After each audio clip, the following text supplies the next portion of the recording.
राजकारणामध्ये कधीही काहीही होऊ शकतं, परंतु सध्या अशी कुठलीही चर्चा नाही। महायुतीचा महापौर होणार हे अतिशय स्पष्ट आहे। एकनाथजी शिंदे असतील, देवेंद्रजी फडणवीस असतील, आमचे दोन्ही वरिष्ठ नेते आहेत। ते आदरणीय देवेंद्रजी जेव्हा दावोसून परत येतील तेव्हा एकनाथजी शिंदे देवेंद्रजी बसतील आणि त्याबद्दल योग्य ती चर्चा होईल। भारतीय जनता पार्टी शिवसेनेची महायुती आहे आणि अतिशय भरभक्कम आहे, त्यामुळे कुठेही इतर कुणाशी चर्चा करण्याचा सध्या प्रश्नच येत नाही। एकनाथजी शिंदे यांनी देखील स्पष्ट सांगितलंय की आम्ही महायुती म्हणूनच महापौर बसवणार आहोत। एकनाथजी शिंदे यांनी सगळ्या नगरसेवकांची ओळख व्हावी, कारण काय बऱ्याच वेळेला नवीन नगरसेवक असतात, त्यांचा परिचय नसतो, ती ओळख व्हावी, जनतेची सेवा कशा पद्धतीने करायचं याचं मार्गदर्शन व्हावं, यासाठी सगळ्या नगरसेवकांना एकत्रित ठेवलेलं आहे। त्यामुळे या एकत्रित ठेवण्यामुळे कुठेतरी वेगळी आघाडी जन्माला येईल, काहीतरी नवीकरण समीकरण जन्माला येतील असं अजिबात होणार नाही। संजय राऊत कितीही दावा करत असतील की आता त्यांना एकनाथजी शिंदे आतापर्यंत जे मिंदे वाटत होते त्यांना आता एकनाथजी शिंदे वाटायला लागलेत, संजय राऊतांनी कितीही असे प्रयत्न केले तर संजय राऊत तुमचं स्वप्न पूर्ण होणार नाही। महाराष्ट्रामध्ये ज्या पद्धतीनं देवाभाऊंचं नेतृत्व आहे त्या पद्धतीनं मुंबई महापालिकेमध्ये भाजप महायुतीचं नेतृत्व बसेल आणि महायुतीमध्ये भाजपचा आणि महायुतीचा भगवा मुंबई महापालिकेवर फडकणार आहे।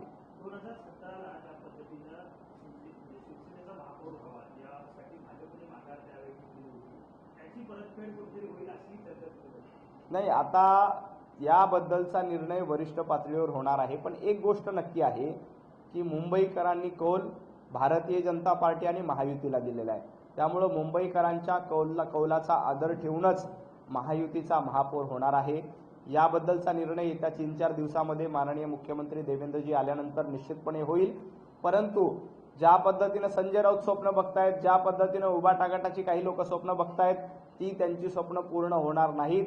एकनाथजी शिंदे आणि देवाभाऊंची जोडी भरभक्कम आहे, या जोडीच्या नेतृत्वात आम्ही महाराष्ट्र जिंकलाय, या जोडीच्या नेतृत्वात आम्ही महापालिकेमध्ये सत्ता मिळवली आहे आणि ह्या जोडीचा करिश्मा आपल्याला मुंबई महापालिकेत देखील बघायला मिळेल।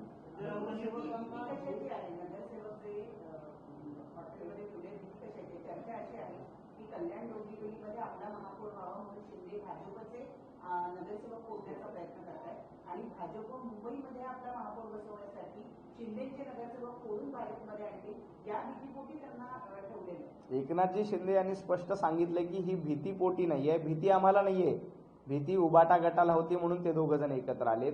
एकनाथजी शिंदे यांनी स्पष्टीकरण दिले की त्यांचे नगरसेवक सगळ्यांची ओळख व्हावी, एकत्रित बसावे, पुढच्या काळामध्ये कशा पद्धतीने काम करता यावी यासाठी मार्गदर्शन करण्यासाठी त्यांना हॉटेलमध्ये ठेवलेलं आहे।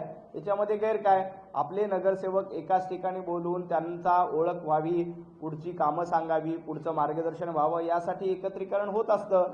आणि एकनाथजी शिंदे यांना भीती असण्याचं कारण नाही, भारतीय जनता पार्टीला भीती असण्याचं कारण नाही। आम्ही एक आहोत, आम्ही एकत्रित निवडणुका लढल्यात, आम्ही येणाऱ्या काळामध्ये जनतेची सेवा देखील एकत्रित करणार आहोत। त्यामुळे कुठेही भारतीय जनता पार्टी एकनाथजी शिंदे यांचे नगरसेवक फोडण्याचा प्रयत्न करत नाही, ती आम्हाला गरज नाही, आम्ही एकत्रच आहोत, महायुती म्हणून आम्ही भरभक्कम आहोत, एकनाथजी शिंदे आमच्या सोबतच आहेत, त्यामुळे ह्याची भीती असण्याचं कोणालाही कारण नाही। भीती कोणाला असेल तर भीती उभाटा गटाला आहे, भीती कोणाला असेल तर ती काँग्रेसला आहे।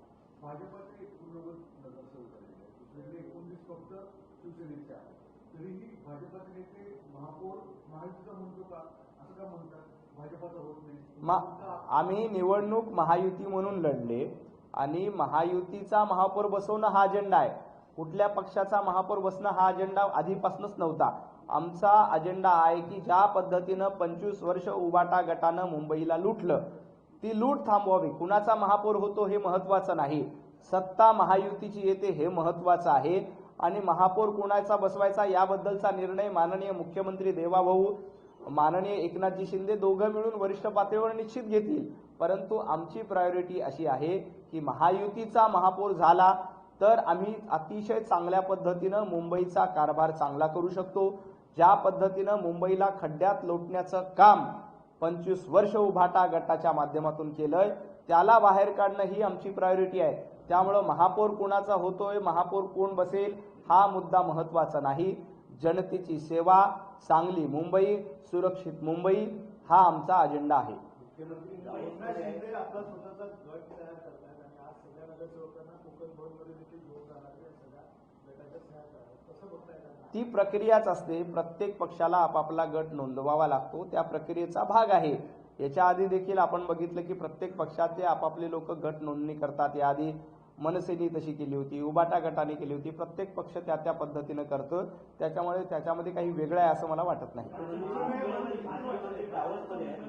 डावसमध्ये आहेत, मात्र नागपुरातून एक मोठी बातमी येते आहे. त्यांची जिव्हाळ्याचे आणि जवळचे मित्र राहिले आमदार संदीप जोशी यांनी थांबायचा निर्णय घेतलाय. असं का होत असेल? नाही, संदीप जोशी हे आमचे ज्येष्ठ नेते आहेत, त्याबद्दल देवेंद्रजी योग्य तो निर्णय घेतील. कुठे काही नाराजी असेल तर दूर करण्याचा प्रयत्न पक्षीय पातळीवर निश्चित होईल. काय असतं, पक्षामध्ये थोडंफार नाराजी असते, ती नाराजी दूर करण्याचा प्रयत्न देवेंद्रजींच्या माध्यमातून नक्कीच करतील. आणि संदीप जोशी हे स्वयंसेवक आहेत, ते कुठलाही वेगळा निर्णय घेणार नाहीत. मुंबईमध्ये भाजपचा महापौर त्या दिवशी बसेल, तो दिवस काळा दिवस असेल असं संजय राऊत. तो दिवस महाराष्ट्रातला सुवर्ण दिवस असेल. त्या दिवशी महायुतीचा महापौर बसेल. संजय राऊत काळा दिवस 16 तारखेलाच होता, ज्या वेळेला तुमची वाट लावण्याचं काम महाराष्ट्रानं केलं, मुंबईनं केलं होतं. आणि ते तुमच्यासाठी काळा दिवस होता.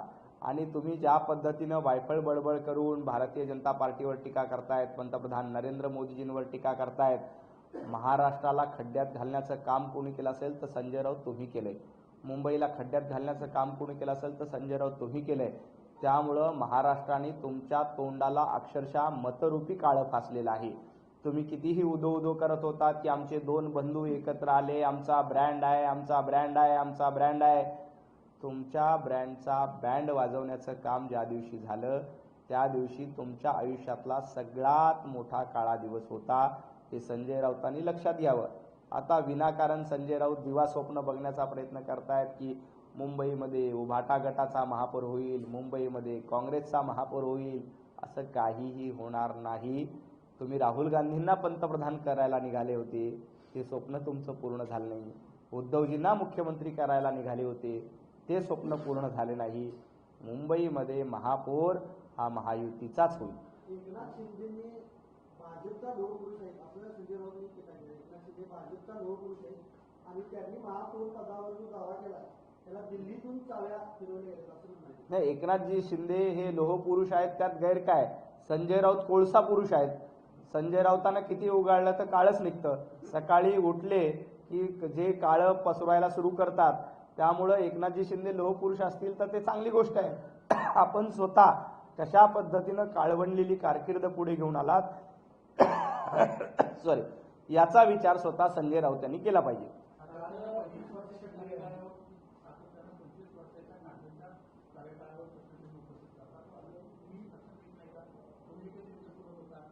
या 25 वर्षामध्ये भारतीय जनता पार्टी कुठेही निर्णय प्रक्रियेमध्ये नव्हती. भारतीय जनता पार्टीचा महापौर नव्हता, भारतीय जनता पार्टीकडे स्टँडिंग कमिटी नव्हती. आम्ही अतिशय छोट्या भूमिकेमध्ये, आमचे नगरसेवक देखील त्यावेळेला कमी असायचे.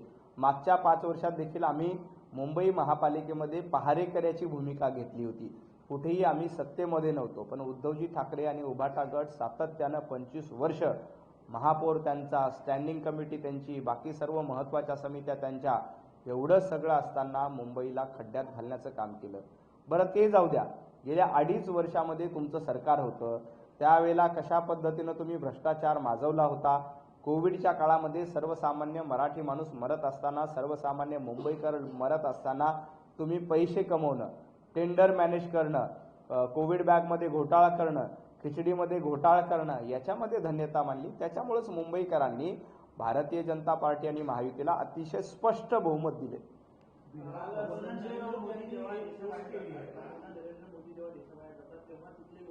जसं त्यांचं स्वागत करतात तसंच मुख्यमंत्र्यांचं स्वागत जे आहे ते दावोसमध्ये झाले.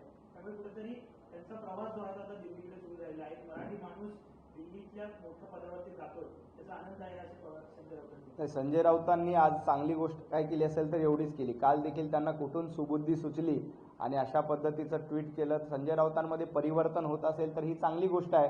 देवाभाऊ खऱ्या अर्थानं महाराष्ट्राला नंबर 1 करण्याचा प्रयत्न करतायत, महाराष्ट्राला पुढे घेऊन जाण्याचं काम करतायत. दाओसमध्ये जाऊन मोठ्या प्रमाणात गुंतवणूक आणण्याचं काम देवाभाऊंच्या नेतृत्वात झालंय. त्यामुळंच महाराष्ट्रात ब्रँड कोण आहे तर महाराष्ट्रात फक्त देवाभाऊंचा ब्रँड आहे. याच्यावर स्वतः संजय राऊत यांनी देखील शिक्कामोर्तब केलंय. त्याबद्दल मी संजय राऊतांचे मनापासून आभार मानतो आणि संजय राऊतांना धन्यवाद देतो की त्यांनी देवाभाऊ ब्रँड हा महाराष्ट्रात नाही तर देशभरामध्ये चांगला आहे याला मान्यता दिली. अर्थात संजय राऊतांच्या मान्यतेमुळे देवाभाऊंचा ब्रँड कमी होत नाही आणि जास्तही होत नाही. कालपर्यंत जो स्वतःला ठाकरे बँड म्हणत होते ते कालपासून ट्विटवर देवाभाऊंचं कौतुक करतायत. मी संजय राऊतांचं मनापासून आभार मानतो, अभिनंदन करतो.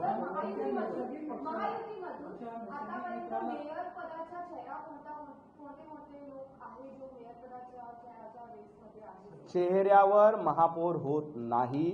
भारतीय जनता पार्टी किंवा महायुती हा अजेंड्यावर चालतो. भाजप हा पक्ष चेहऱ्यावर चालत नाही, अजेंड्यावर चालतो, धोरणावर चालतो. महायुती देखील अजेंड्यावर आणि धोरणावर चालते. निलेश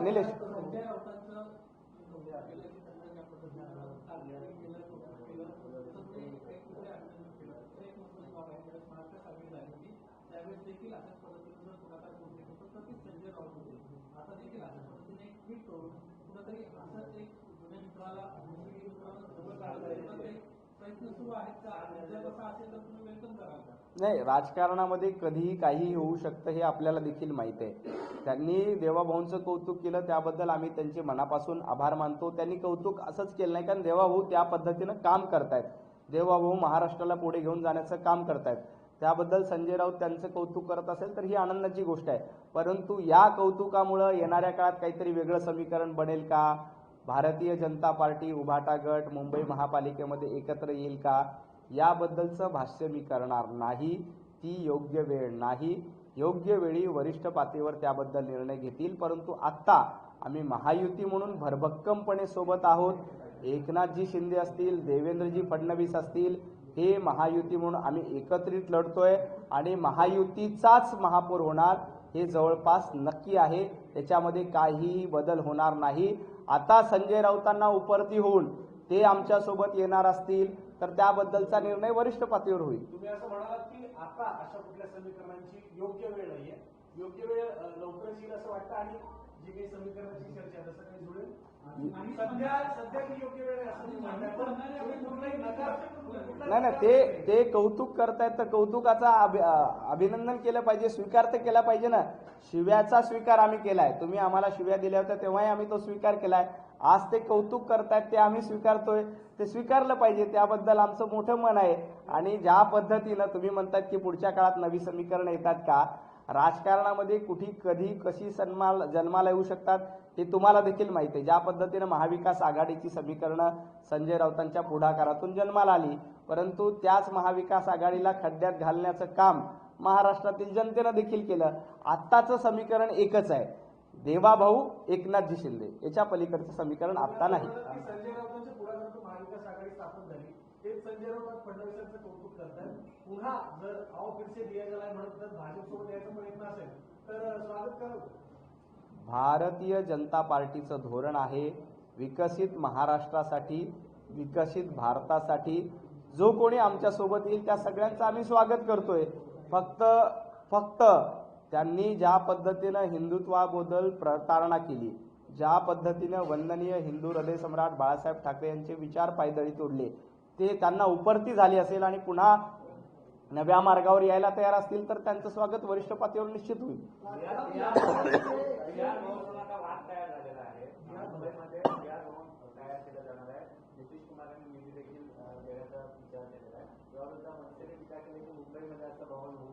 अरे प्रत्येक राज्यामध्ये वेगवेगळ्या ठिकाणी भवन असतं. काश्मीरमध्ये महाराष्ट्र भवन होते, मग काश्मीरच्या लोकांनी विरोध करायचा का? महाराष्ट्र भवन आम्ही करू देणार नाही. उत्तर प्रदेशमध्ये अयोध्येमध्ये महाराष्ट्र भवन होते, तिथं अयोध्येतल्या लोकांनी विरोध केला का? तिथं महाराष्ट्र भवन होऊ देऊ नका. राज्य आपलं, देश आपला एक आहे. वेगवेगळ्या राज्यामध्ये वेगवेगळी भवनं असतात. तसं महाराष्ट्रामध्ये बिहार भवन सुरू होत असेल तर त्याच्यामध्ये गैर वाटायचं काय कारण आहे? बिहारमध्ये देखील आपलं भवन आहे, दिल्लीमध्ये महाराष्ट्र सदन आहे. त्यानंतर वेगवेगळ्या राज्यामध्ये अशा पद्धतीचे सदन असतात, भवन असतात. तिथल्या बाहेरून आलेल्या पाहुण्यांची सोय त्या ठिकाणी व्हावी हा त्यातला हेतू असतो. त्यामुळं विनाकारण मनसेनं अशा पद्धतीचा प्रांतवाद करू नये. माझी सन्माननीय राज ठाकरेंना विनंती आहे की अशा पद्धतीचा प्रांतवाद केल्यामुळं, भाषेचा वाद केल्यामुळंच आपल्या पक्षाची काय अवस्था झाली याचा विचार देखील त्यांनी केला पाहिजे.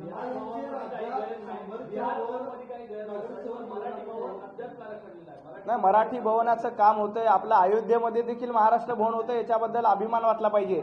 जम्मू काश्मीरमध्ये महाराष्ट्र भवन होतं, याच्याबद्दल अभिमान वाटला पाहिजे. दिल्लीमध्ये महाराष्ट्र सदन सुरू झालं, याच्याबद्दल अभिमान वाटला पाहिजे.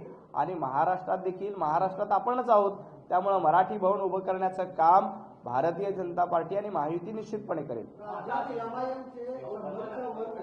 एक मिनिट. राज्यात एमआयएमचे 100च्या वर नगरसेवक निवडून आले. छत्रपती संभाजीनगर आणि मालेगावमध्ये एमआयएम हा दुसरा मोठा एमआयएमचा पक्ष बनला.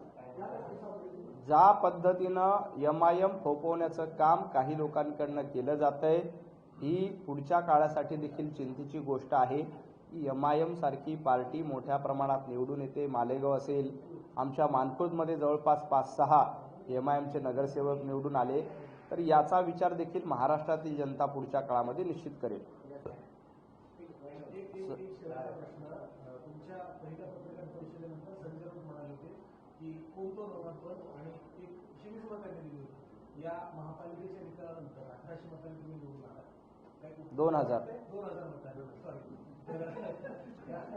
आज संजय राऊतांना काही उत्तर देण्यास काही इच्छा आहे? नाही, माझी संजय राऊतांना एकच विनंती आहे की आपण देखील एकदा जनतेमधून निवडून यावं. जनतेतून निवडून येणं काय असतं याचा अनुभव घ्यावा. मागच्या दाऱ्यानं तुम्ही मला वाटतं 4-5 वेळेला मागच्या दाऱ्यातनं राज्यसभेत गेलात. एकदा हिंमत असेल तर जनतेमधून निवडून या आणि मग इतरांना शिव्या घाला, इतरांना अश्लील भाषेत शिवीगाळ करा. कारण जनता जनार्दन हे सर्वस्व असतं. जनता जनार्दनांचे आशीर्वाद एकदा घेऊन बघा. जनता कशा पद्धतीनं निवडून देते आणि निवडून दिल्यानंतर कशा पद्धतीनं जनतेची सेवा करावी लागते याचा अनुभव एकदा संजय राऊतांनी घ्यावी. सातत्यानं मागच्या दाराने निवडून यायचं. आता पुढच्या वेळेला मागच्या दारानेही संजय राऊतांना संधी मिळणार नाही, कारण उबाटा गटाकडे तेवढी मतं नाहीत. त्यामुळे या निमित्ताने संजय राऊतांना एक संधी आहे की विधानसभा होऊ द्या, आणखी काय लोकसभा होऊ द्या, या पुढच्या दारानं संजय राऊतांनी यायचा प्रयत्न केला पाहिजे. त्यासाठी मी त्यांना मनापासून शुभेच्छा देतो आणि खूप खूप आभार मानतो. धन्यवाद.